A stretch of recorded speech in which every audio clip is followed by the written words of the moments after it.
Hi guys, সম্রাট ব্লগিংয়ে তোমাদের আবার স্বাগত। আজকের ভিডিওটা একটু অন্য রকমের। প্রথমে একটু বলে নিই যে আমি দীর্ঘদিন কমিউনিকেশন গ্যাপে ছিলাম তোমাদের সাথে। অনেক দিন পর্যন্ত ভিডিও বানানো হয়নি, কারণ আমি বাড়িতে ছিলাম না, আমি একটু বাইরে গেছিলাম কাজের সূত্রে। তো আমি রিসেন্টলি বাড়িতে ফিরেছি। তা আজকে হচ্ছে যে ফেব্রুয়ারি মাসে, এটা অলরেডি রানিং ফেব্রুয়ারি মাসে, কদিন পরে শিবরাত্রি আছে। তো আজকে যে ব্লগিংটা আমি করছি, সেই ব্লগিংটাতে প্রথম জিনিসটা হচ্ছে আমি আমার এতদিন পর্যন্ত মা জনপুরেশ্বরীকে দেখিয়েছি। আজকে জনপুরেশ্বরী কোথায় থাকেন বা সেই মন্দির প্রেমিসের সাথে তোমাদের একটু দেখাবো, শেয়ার করবো। আমি যার জন্য ক্যামেরাটা ফ্রন্ট থেকে ব্যাকে করে দিচ্ছি, কারণ দেখাতে গেলে সেটাকে তোমাদের অবশ্যই ফ্রন্ট ক্যামেরা হবে না। এটা হচ্ছে এন্ট্রান্স, আমাদের এন্ট্রান্স থেকে ঢুকে এই রাস্তাটা দিয়ে গিয়ে আমাদের সোজা এটা হলো মন্দির প্রিমিসেস। মন্দির প্রিমিসেসটা দেখো, যেহেতু অনেকটা পুরনো সময় বানানো হয়েছিল বলে মন্দিরের আদলটা একটুখানি অন্যরকম, ঠিক আছে? তো মন্দিরটা এস্টাবলিশমেন্ট ইয়ার হচ্ছে গিয়ে 1969, মানে আমার ঠাকুরদা ঈশ্বর শ্রী পরেশচন্দ্র দত্ত, উনি মন্দিরটার প্রতিষ্ঠা করেন। যদিও এই মন্দিরটার প্রতিষ্ঠার বহু আগে আমাদের ওই জমিটাতে, মানে ওই পাশটাতে টেম্পোরারি বেসিকে পুজো করা হতো, এবং সেটাও প্রায় ধরো নিয়ার অ্যাবাউট 20 ইয়ার্সের ওভারে, মানে 20 ইয়ার্সের বেশি ওখানে পুজো হয়েছে। কারণ আমার ঠাকুরদা খুব ভীষণ পরিমাণে মাতৃভক্ত ছিলেন, এবং ওনার একটা ইচ্ছা ছিল যে পাবলিকালি একটা মন্দির দক্ষিণেশ্বর মন্দিরের আদলে তৈরি করে করবেন, কিন্তু সময় এবং পরিস্থিতি সেটা হয়ে ওঠেনি।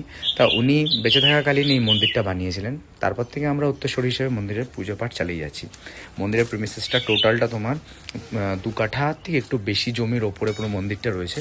এবং আমার হাতে যখন দায়িত্ব আসে, মানে উত্তর পুরুষ হিসাবে, তখন আমি জিনিসগুলো রক্ষণাবেক্ষণের যে দায়িত্বটা শুরু করি। এবং গাছপালা তোমরা দেখতেই পাচ্ছ, প্রচুর গাছ লাগানো, বেল গাছ, জবা গাছ, সমস্ত কিছু লাগানো রয়েছে।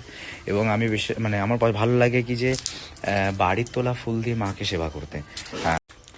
বাড়ির তোলা ফুল দিয়ে পুজো করা সবসময় তো সম্ভব হয় না, কারণ শীতকালের সময় ফুল ফোটা কমে যায়। যদিও আমার কাছে দেখো টগর ফুল গাছ, এই দেখো স্থল পদ্মের কত বড় গাছ আছে, ওদিকে জবা গাছ, বেলপাতা, সমস্ত রকমের গাছই আছে মায়ের সেবা করার জন্য। তো একদিন সেটা একটা ছোট্ট মিনি ব্লগ বানিয়ে আমি দেখাবো যে বাড়িতে কত ফুল ফোটে। গরম সিজনে, মানে যখন ফুলের সিজনটা আসে জবা গাছে, তখন প্রত্যেক দিন 70 থেকে 80টা জবা ফুল বা তারও বেশিও ফোটে। পদ্ম ফুলের সময় তো কথাই, 2খানা পদ্ম ফুল গাছ আছে, যেখানে মানে এই বছর দুর্গাপুজোর সময় একটা গাছে প্রায় কম করে 60 থেকে 70টা করে পদ্ম ফুল ফুটেছে। মানে এত পদ্ম ফুল যে আমরা বিলি করেও করতে পারিনি।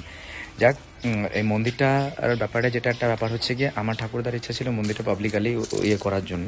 তো উনি তার জন্য জমি জায়গাও দেখেন, কিন্তু পরবর্তী সময় হয় কি, কিছু বেট্রিয়াল হয় আমাদের সাথে, যে জমির মালিক সে, তো আমাদের সেই জমিটার মন্দির বানিয়ে পাবলিকালি সেটাকে করা যায়নি।